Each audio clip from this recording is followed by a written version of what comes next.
Hello, what up, what up, what up, world? It's your boy Cash Cutter TV coming to you live. You know, I'm about to tell my life story, how I became from Khadar to Cash Cutter. It's a real life story, you know. Shout out to everybody that supports Cash Cutter TV. Subscribe, like, and share. It's my life story. You got some pain in it. It's my life story, so I have to tell it like it is and tell it truthfully. As I know, I follow the truth. You know, I always tell the truth. Even though in this internet world, the lies are entertaining, but I tell the truth. It's your boy Cash Cutter TV. Well, here we go. It's my life story. You know, I came to America. I was a good kid. You know, we landed in Houston, Texas, September 29, 1999, in Southwest area. You know, Glenmont. They put us in an apartment with a lot of Spanish people, Southwest Cholos. You know, that was the gang, majority gang that time. You know, I was laughing with my big brother. I was like, man, what the hell? Because I didn't see nobody speaking English. Because I was asleep when we was coming from the airport and shit. So I didn't get to see the gallery, all that, you know. I was like, what the hell? I don't hear nobody speaking English. I told my brother, I don't think we're in America. I think we're in somewhere else. So later on, they took us to gallery and all that. I was like, yeah, now I feel like America. And I loved it. I was like, man, H-Town, hey, yeah, let's go. Houston, Texas. And then came back home, I was like, we back to little Mexico. But it was all good in the beginning, you know. They enrolled us to school. I went to Jan Long Middle School, my seventh grade year. I was supposed to be an eight, but because I already finished that grade in Pakistan. So you're supposed to, I was supposed to be eighth grade, a straight A student and everything. But they were like, you were 13, you got to be in seventh grade. Seventh grade, same thing, everything. They put me in ESL class. My English was good. They put me in class full of number of Spanish kids. Nobody speak English. I'm the only one speak English. And I like I had to take a test, and then they moved me to regular, advanced. They ain't even send me straight to regular. They said still have me ESL, but they had me in advance instead of beginner. They ain't try to hear my what I would say. I mean, I already know English. I speak English and four other languages, but they won't try to hear that shit. You ain't like that shit in America. You had to go through it, but it was all good. School, it was more majority Spanish kids in that school. We had some African kids, so you know how it go. They was picking on me. So I used to fight, get jumped. I used to run back home. Then I had to deal with them in an apartment, always fighting. You know, when they get too much, I run away, get it to the house. Everything going good. Life is good. You know, straight A student, not going to the streets yet. You know, everything good. Finished middle school, good. Graduated, went to high school, 2001 in high school. Just the month that slashing situation happened, you know. I ran away from some dogs. I got away, but then I got caught up with the Chawes Cholos, so they jumped me, got beat up. It was Saturday too, passing out flyers and stuff, piece of time, all that, you know, so to get like $50, $100, all the flyers I done. I was walking home by myself, caught the bus, walked home, you know, got off the other bus. I was walking home, ran from a dog, then I got caught up by the cholos. So I got beat up, slashed up, broke my leg. That's when I was going to Lee High School, Southwest. That's because we ain't moved to Fifth Ward yet. All this was going on. Still ain't joined the gang yet. Because they all claiming I'm a Crip. I don't even know Crip that time. Somalia, the color is blue. Our flag, so I'm wearing blue all the time.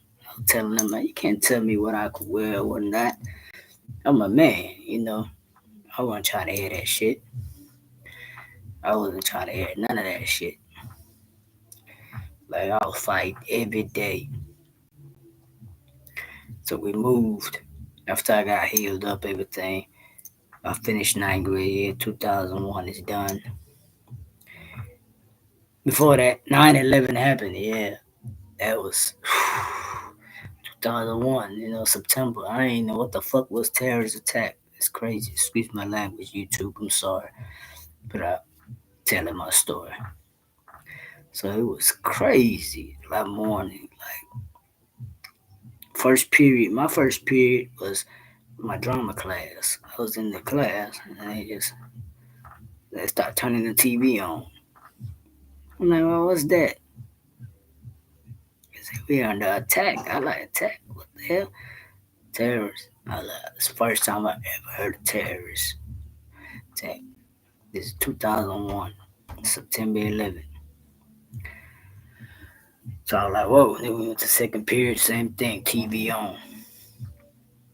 The kid, everybody start calling their parents. So they send people start going home.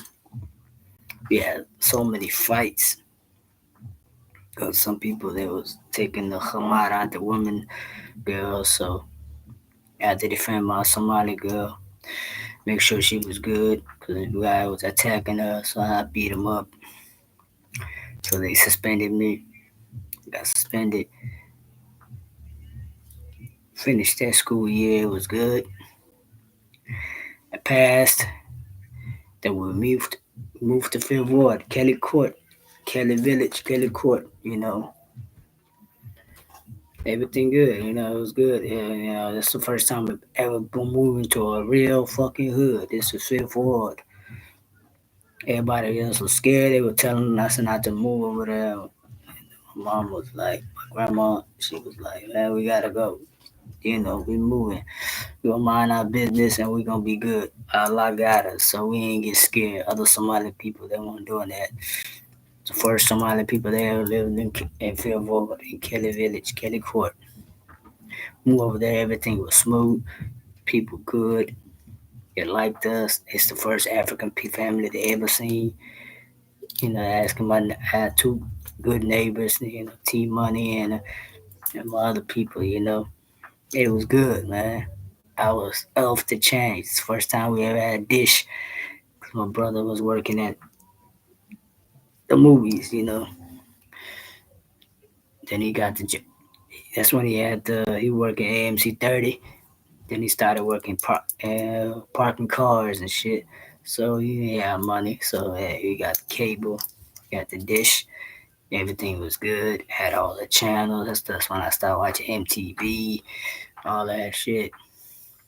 That's when I started smoking weed. See, I was getting corrupted. This is corruption time. This when I was getting corrupted. I'm in the hood. I'm smoking weed every day. Had a little money. In the summertime, my grandma and I went back to Africa. He went back to Somalia. So I was there by myself. My brother going to work. So shit, getting money out, buying weed, smoking.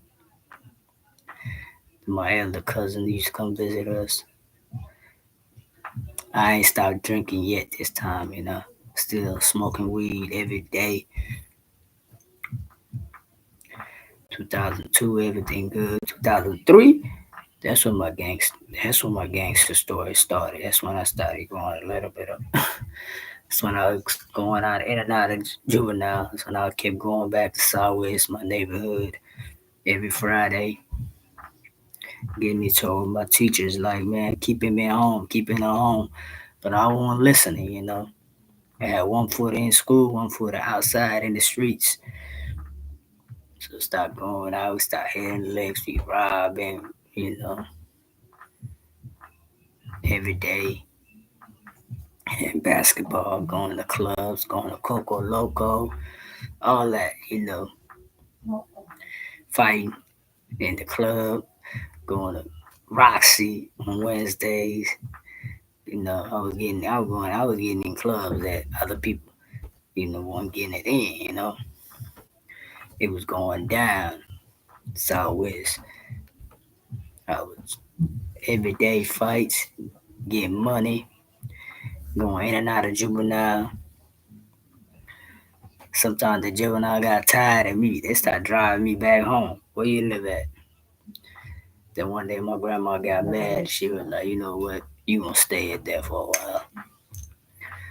Because you getting out of hand. You ain't listening. So they kept me in there for a while. They almost sent me to group home. But no, she finally came pick me up. She like, go get them. Yeah, back in school, everything good. Same shit. Then we moved to Mesa Road. That's when we got our house, like 2004.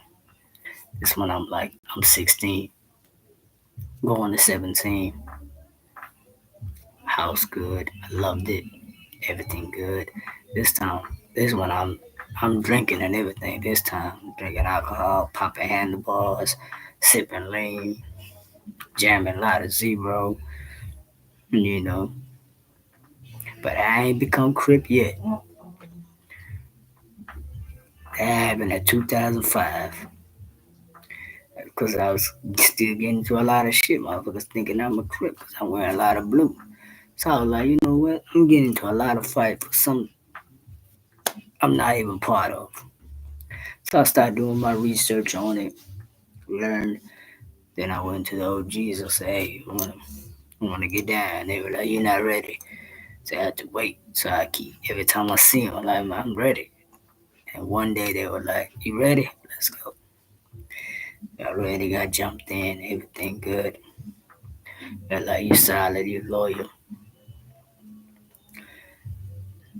That's when everything went upside down. Started still hitting licks, still selling weed. So I went into my last lick, the one I ain't getting no money for. That's the one that messed up my whole life. Got my 2 years and then they snatched my green card. I'm just 18. Then while I'm in there, my grandma finally, because she was my guardian, she got a citizenship. But it's too late. I done already messed my record up because the Patriot Act got passed after 9/11, so they changed the law. So I messed up my record. It's already too late. I'm in there fighting every day. I did my whole 2 years. Then did the immigration, fighting the case a little bit, and they were like, "You can't get deported." I lost the case anyway. I had a judge that was 100% denial of everything, so he said, "Hell no." I had a good Jewish lawyer, everything. Grandma got me. They spent a little money on me. She loved me. She loved me. I was her favorite grandson. My dad. Her son. So, and I look just like him. So, but I learned my lesson though. That was it, and that's the only one time I went to prison. That's when I learned my lesson. I came home. They let me out. I finished my immigration. They let me out. Anchor monitor. I came home. I was chilling. 2 months for 2 months. I stayed in the house. I was scared. I was like, man, I ain't trying to get back outside and do something stupid. Stayed home. Nobody even knew I'm out. First day, I was like, you know what? Let me go. After I did my whole 30 days in the house, eating real food stuff, cause I was tired of eating all that noodles, so I'm locked up. So I'm eating back healthy again. I'm doing a lot of push-ups. I was like, let me go visit my homeboy Pookie, man. Everybody looking at me while I'm walking down the street. Everybody looking at me like a ghost. Like, is that Cutter? And they're like, it is Cutter. Like, damn, where you been, nigga? Yeah, you know what? Vacation, man. Like, I ain't want to tell them all the story. So I like visit, knocked on my homeboy Pookie house. They opened the door. Welcome home, nigga. What's up, man, nigga? Fuck, how long you been gone? I was like, been gone about 3 years, bro. That feel like 5, 6 years. I was like, yeah, it is. It did feel like that. That shit was crazy. It was going down. Torres unit was crazy, man. Met a lot of crazy motherfuckers. But it's all good. I survived, I came back home, same way I went in, with a mind. Because I read a lot of fucking books. That's when I was on my rapping shit. I was writing a lot of songs while I was in there. But I only got to record two. Then I gave up on that rap shit. I tried. I even did fetish time. I even did a goddamn open mic. I was going crazy. Yeah, that's what I was like. Fuck over Illuminati. I was like, Kiara and them looking at me crazy and shit. Oh man, that shit was crazy at fetish. My homeboy paid $15 for the. I was drunk as hell. Everybody recorded me. I was like, oh shit, that shit was crazy, dude. But hey, I went past all that. And the first strip club I ever worked at, I started was Bourbon Street, man, behind the bar, right there in Richmond.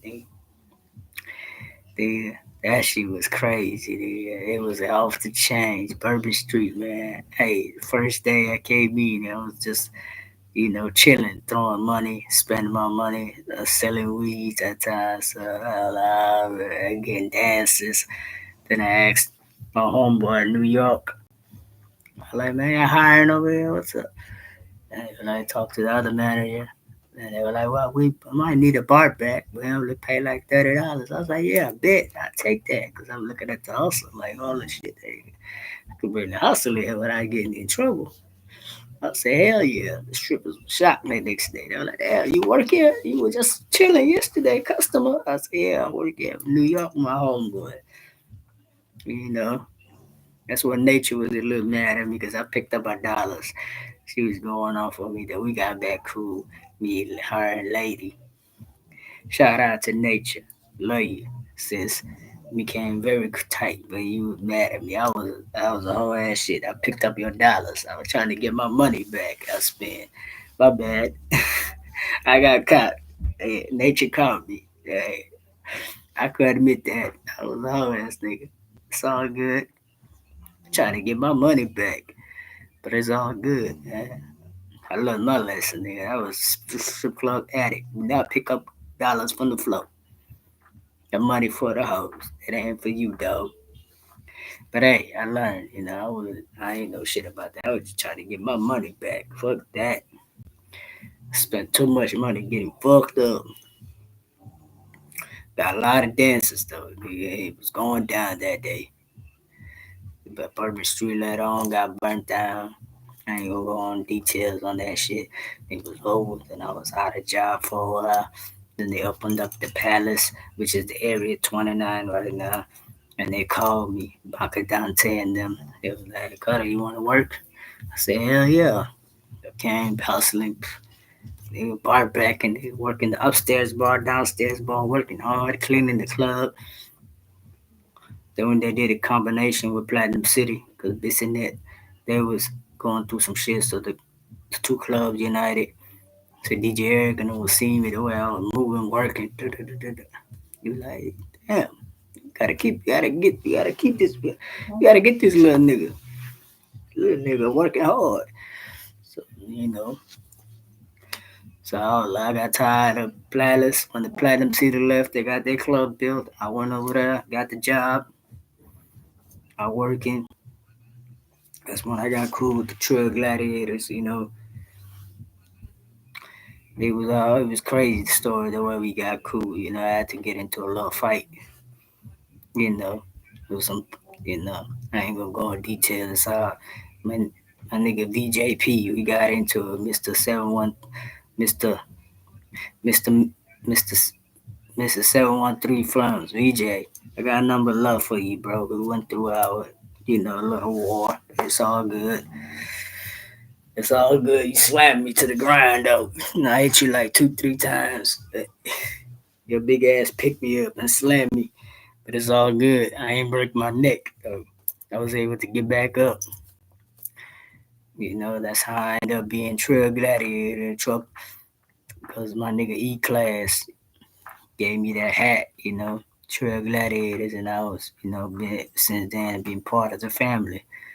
But hey, everything was good.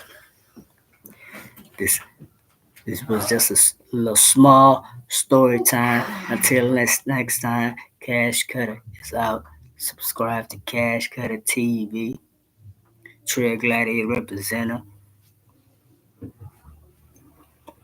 Critical Minds Builder representative. Make sure you go to criticalmindsbuilder.com. Get you some shirts, hats, you know, everything. See that? CMB. It don't stand for Cash Money Billionaire. This one, it stands for Critical Minds Building. It's going down. Cash Cutter TV is out. Subscribe to the channel, like, and share. Cash Cutter is out.